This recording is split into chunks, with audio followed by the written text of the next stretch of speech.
Hallo allerseits, willkommen zur Bausatzbesprechung des Sonderkraftfahrzeug 251.1 Ausführung A von ICM im Maßstab 1:35.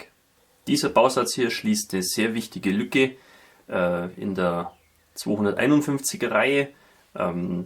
Die Ausführungen C und D waren auch die häufigsten und die gibt es auch schon sehr lange als Bausätze von verschiedenen Herstellern. Vor ein paar Jahren ist dann Svesta mit der Ausführung B mal rausgekommen und jetzt gibt es endlich von ICM auch die A-Version, die sich von der B-Variante eigentlich nur durch die C-Schlitze und noch ein paar Änderungen im Innenraum unterscheidet. Wie mir scheint, hat der ICM wirklich ein sehr gutes Händchen bei der Vorbildauswahl. So ein Fahrzeug als Plastikspritzguss-Bausatz zu sehen, hätte ich mir jetzt nie zu hoffen getraut, aber es ist passiert und jetzt schauen wir einfach mal rein, was der Bausatz so zu bieten hat. Die Verpackung ist bei ICM immer sehr gut. Wir haben hier einmal so einen Überkarton mit dem Verpackungsbild und dann innen in einem sehr stabilen zusätzlichen Karton findet man dann die ganzen Bauteile. Die sind alle in einer Tüte drin. Allerdings hatte ich da noch nie irgendwelche Probleme, dass das irgendwie Beschädigungen verursacht hätte. Schauen wir uns zuerst die Bauanleitung an.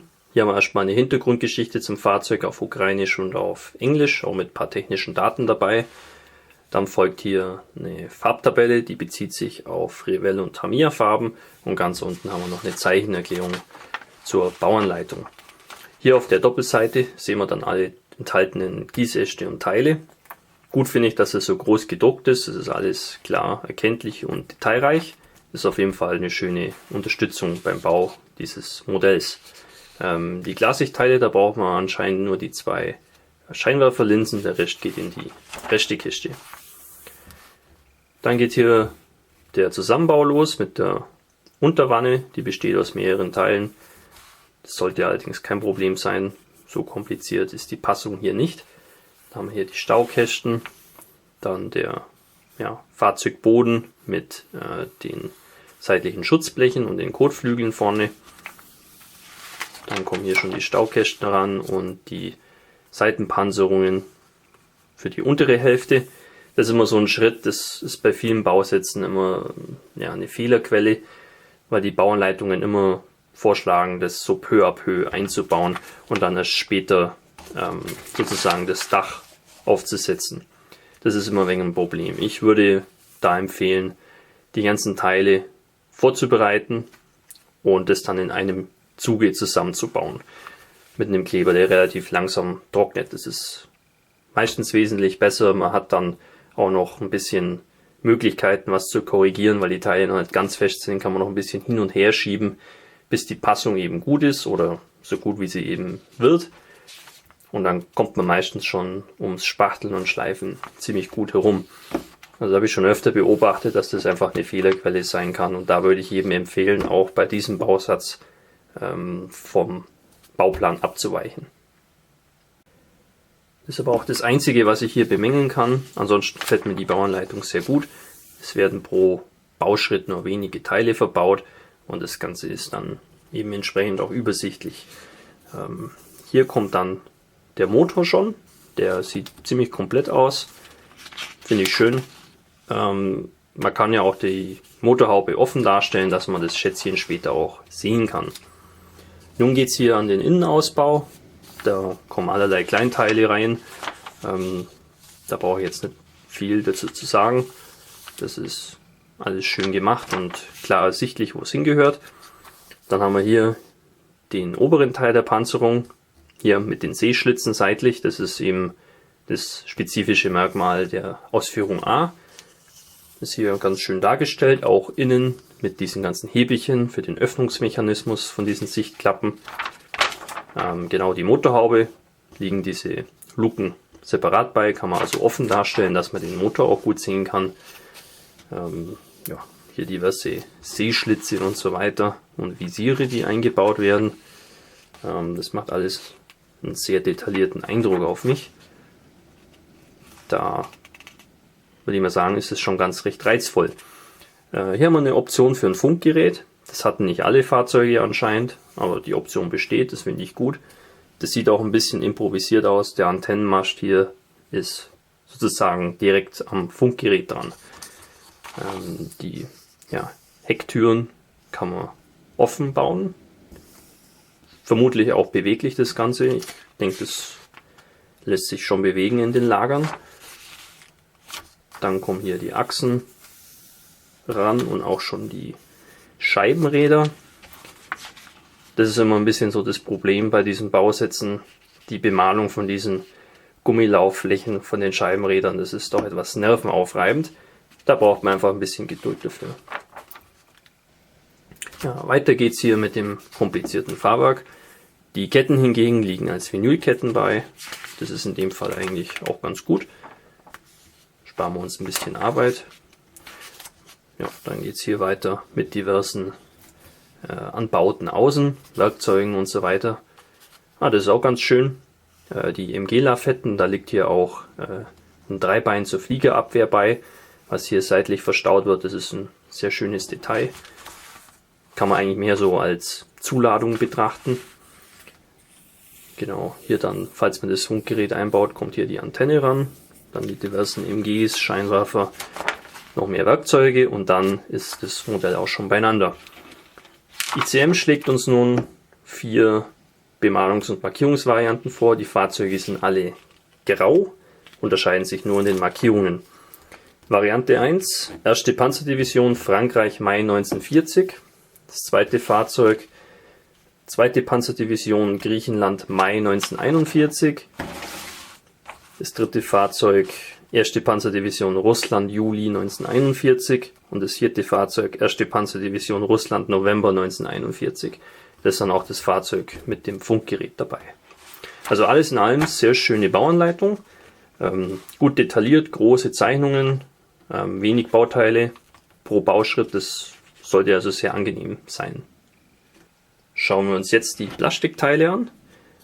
Hier am ersten Gießast ist das interessanteste Teil natürlich hier der obere Teil der Panzerung mit der Motorhaube. Das ist alles sehr schön gegossen. Hier kann man auch sehen, alles ist offen darstellbar, dass man vom Motor auch was sieht. Nietköpfe und so sind alles sehr scharf wiedergegeben. Schön finde ich, dass die Materialstärke von der Panzerung relativ dünnwandig ist. Also würde ich schon mal sagen, das ist beinahe maßstabsgetreu. Hier im Innenraum sehen wir allerlei kleine Löcher und so, wo einfach die ganzen Anbauten herankommen. Auswerfmarken sehe ich nur hier eine und hier eine.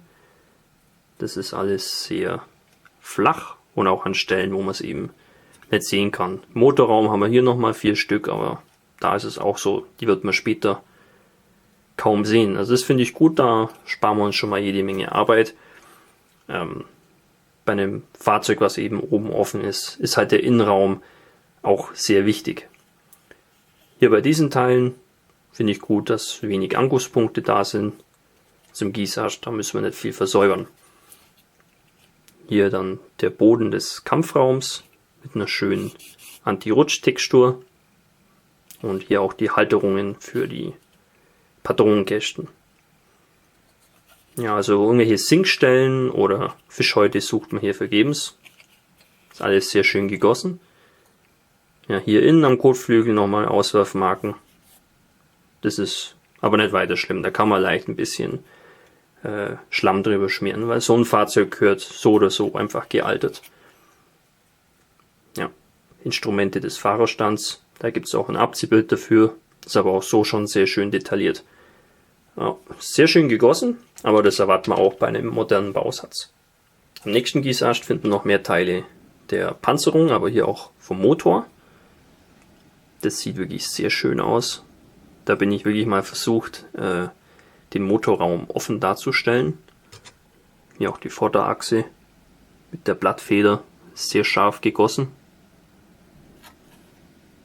Finde ich gut. Ja, ein paar filigranere Teile.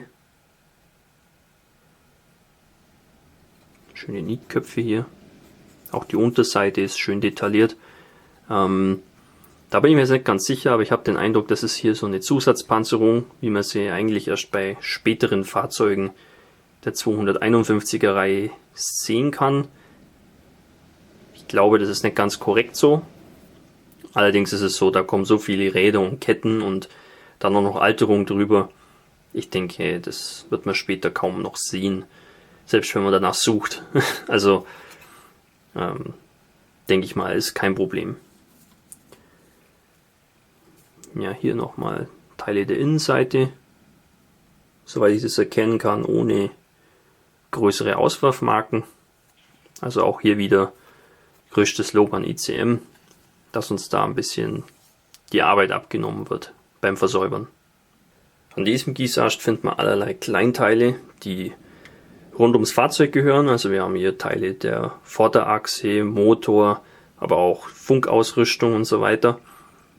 Kleine Griffe und Hebelchen und Werkzeug.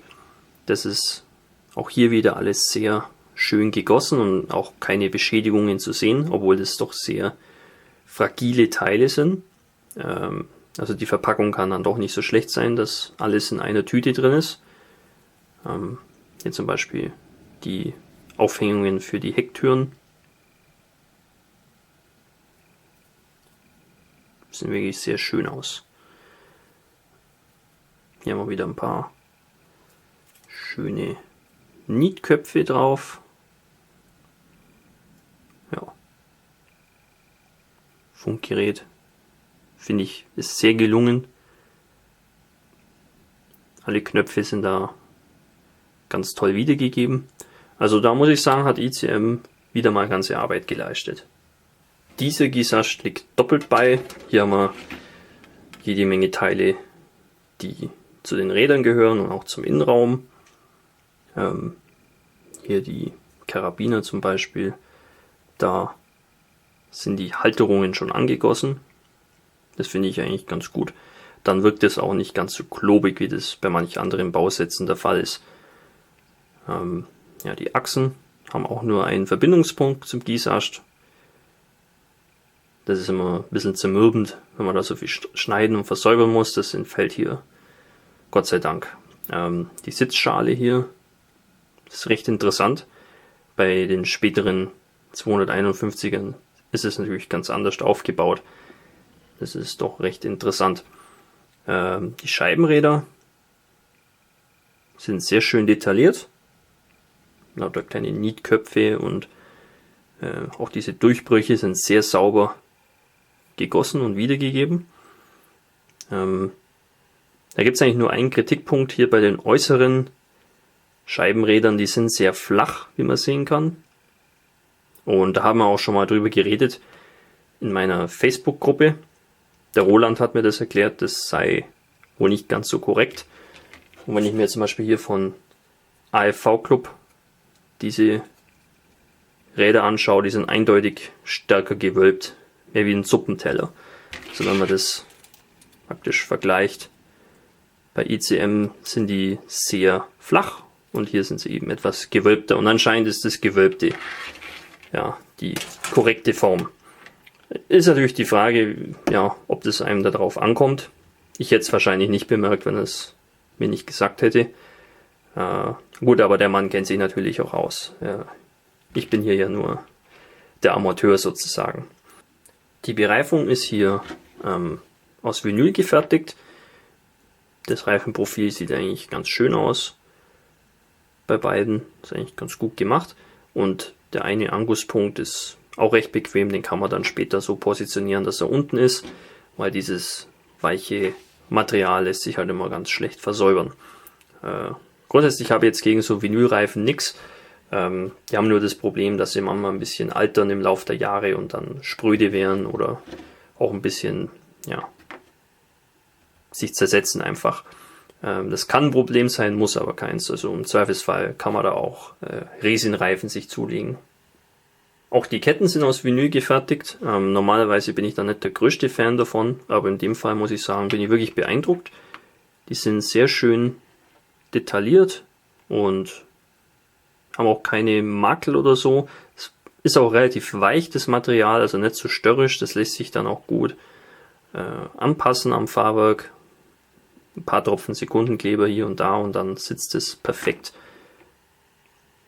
Ja, keine Makel zu sehen, super gegossen. Auch wieder nur 2 Punkte zum Versäubern, jeweils am beiden Enden. Finde ich ganz gut. Also da sehe ich eigentlich keinen Grund, das irgendwie auszutauschen. Von den Klarsichtteilen brauchen wir sowieso nur die Scheinwerferlinsen und da auch nur einen Satz, ich weiß jetzt nicht welchen. Da muss ich sagen, das sieht alles sehr gut aus, also da gibt es keinerlei Probleme. ICM macht eigentlich immer sehr schöne Klarsichtteile. Zum Schluss schauen wir uns noch die Abziehbilder an. Wir haben hier diverse Kennzeichen, Balkenkreuze, taktische Markierungen und auch hier für den Innenraum dann die Instrumente. Das Ganze ist sauber gedruckt, relativ dünn, also man spürt die eigentlich kaum. Der Trägerfilm ist allerdings relativ groß, das sieht man hier bei diesen Abziehbildern recht schön. Allerdings bei entsprechender Vorbehandlung und mit Weichmacher sollte der dann schon verschwinden. Also grundsätzlich hatte ich jetzt mit den ICM Abziehbildern noch nie Probleme, die sind immer hervorragend gewesen die letzten Jahre. Alles in allem ist es ein sehr schöner Bausatz, der detailmäßig ziemlich weit vorn liegt, aber nicht zu kompliziert zu bauen ist. Wir haben eben die einteiligen Vinylketten und auch sonst ist der Bausatz jetzt nicht übermäßig kleinteilig. Also da sollten auch Anfänger durchaus Gefallen dran finden. Der Bausatz ist auf alle Fälle seine 30 Euro wert und das finde ich in der heutigen Zeit sowieso einen sehr attraktiven Preis, wenn man sich da die Preispolitik auch bei anderen Herstellern anschaut. Also da finde ich ist ICM noch sehr erschwinglich und die Qualität stimmt auch. Vorbildwahl ist auch sehr interessant. Also da kann ich eigentlich nur sagen, größte Empfehlung von meiner Seite aus. Soviel zum Bausatz. Ich hoffe, euch hat die Besprechung gefallen und wir sehen uns wieder im nächsten Video. Euer Hamika Varkas.